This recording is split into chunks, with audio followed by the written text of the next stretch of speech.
Folks, we have breaking news, and I am so sorry if this is the way that you are finding out, but Joe Biden and his family have just announced that he has been diagnosed with an aggressive form of prostate cancer.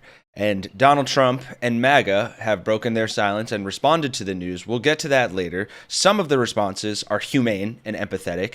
Some, as you would expect, not so much. Just some quick details on the matter. Former President Joe Biden has been diagnosed with what his personal office is billing as an aggressive form of prostate cancer. He released a statement to CNN today that read, "Last week, President Joe Biden was seen for a new finding of a prostate nodule after experiencing increasing urinary symptoms. On Friday, he was diagnosed with prostate cancer, characterized by a Gleason score of 9, grade group 5, with metastasis to the bone.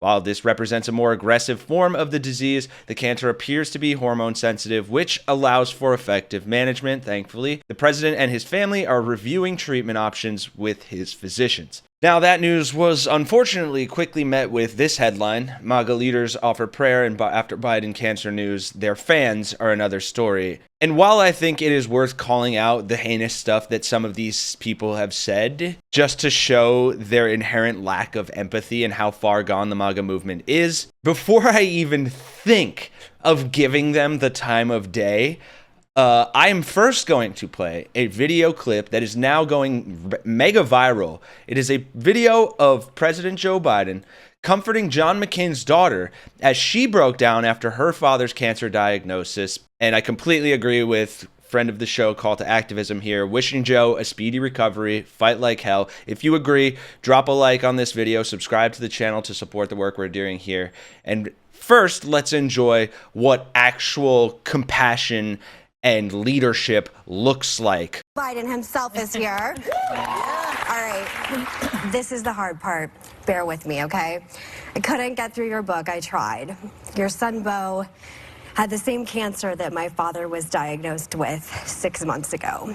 And I'm sorry. But there's a lot of hope, babe. I think about Beau almost every day. And I was told, I'm sorry, that this doesn't get easier, but that you cultivate the tools to work with this and live with this. I know you and your family have been through a tragedy that I couldn't conceive of.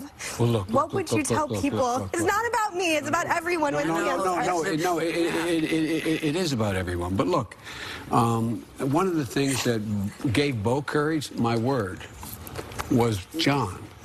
Your dad, you may remember when you were a little kid, your dad took care of my Beau. Your dad, when he was a mill aide, worked with me, became friends with Beau. And Beau talked about your dad's courage, not about illness, but about his courage. And look, there's a lot of things happening. Any of you have somebody who is diagnosed with glioblastoma, which is about as bad as it gets. There's breakthroughs that are occurring now. There's 4 things that are going on, and it can happen tomorrow. Like, for example, at the University of Pennsylvania, where I teach now, there is at the Abramson Center, what they found out is a thing called a CAR T cell. What they do is they take the cells, your T cells, their immune system cells, out of your body, and they reinforce it with an antigen, and that goes in and that finds the cancer cell, because the cancer cells can hide from your immune system. And they had a breakthrough with a new drug dealing with child leukemia, and it's working. There's other things called, they have what they did with Beau. It's starting to happen now. You know, when the accident occurred, right after I got elected, my wife and daughter were struck by, and my 2 kids, a tractor trailer broadside and killed my wife and killed my daughter. And my 2 boys are really badly injured. And Hunt started off his eulogy for his brother, and he said, we were in the hospital bed. I had a severe skull fracture. Beau had most bones in his body broken, in the same room. And he said he'd lean over to me. And here, Beau, this is God's truth. I've witnessed it. I was there. Doctors were there. He was almost 4. Hunt was almost 3. And he looked over. He said, Hunt, look at me. Look at me, Hunt. I love you. I love you. Hunt, hold my hand. Hold my hand. That was Beau. Beau was always the guy, from the time he was a child, always giving. And I think what some of us miss is that, you know, Whoopi, I got to the point where when they were about 12 and 13, I found myself, my God, for real, looking up to them. Like their character. I mean, they're the ones that helped raise me. Yeah, really powerful stuff, you know, brings a tear to your eye. And that's the kind of stuff that I miss in our politics, especially given news like this that I hate that I even have to talk about. But, you know, I think the juxtaposition is well worth pointing out. Marjorie Taylor Greene was actually one of the first to chime in, saying, "I'm sorry to see this news. Cancer is truly awful. My dad passed away in 2021 with cancer.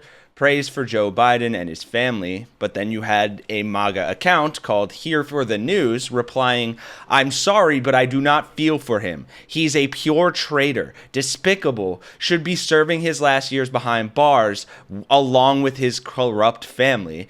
The cognitive dissonance alone there enough to just make you feel absolutely sick inside, on top of how disrespectful and just terrible a thing to say that is. Another self-identified conservative, Max McAdams, shouting you out, buddy, responded saying, "I could not be happier about it." Another account with MAGA in their bio, Tim F., chimed in, "No prayers for this man." Donald Trump Jr. said he agreed 100% to Marjorie Taylor Greene with an image wishing Biden a speedy recovery, but the Trump son's fans weren't quite as generous. Butch Connors, who frequently shares his right-wing conspiracy theory accounts, asked, "Are we just going to forget that he trafficked kids across the border, or was that a lie too?" One popular right-wing account, Red Pill Goku, simply replied, "The Biden administration was the worst ever."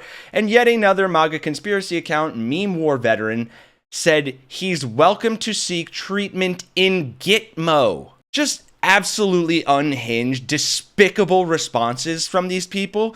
Trump also broke his silence in a Truth Social post, saying, "Melania and I are saddened to hear about Joe Biden's recent medical diagnosis. We extend our warmest and best wishes to Jill and the family, and we wish Joe a fast and successful recovery." And while I'm happy to see that we didn't get anything utterly despicable from Donald Trump, you had people in the comments saying there's no way he wrote that.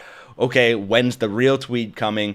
And good for him to be gracious for once in his life. It might be a Sunday thing. So that is the story, folks. I'm curious to hear your thoughts in those comments down below. And while you're there, if you appreciate the news being approached with empathy and compassion and a little bit of humor occasionally, be sure to drop a like, subscribe, and support the Really American Resistance here. I hope that heartwarming clip of Joe from the intro set the tone of how we should be approaching these things regardless of our political affiliations. And if you do want a little bit more heartfelt content like that, then definitely check out this video that's up on your screen right now of Pete Buttigieg just being awesome for 5 minutes. It's a great palate cleanser. Highly recommend it.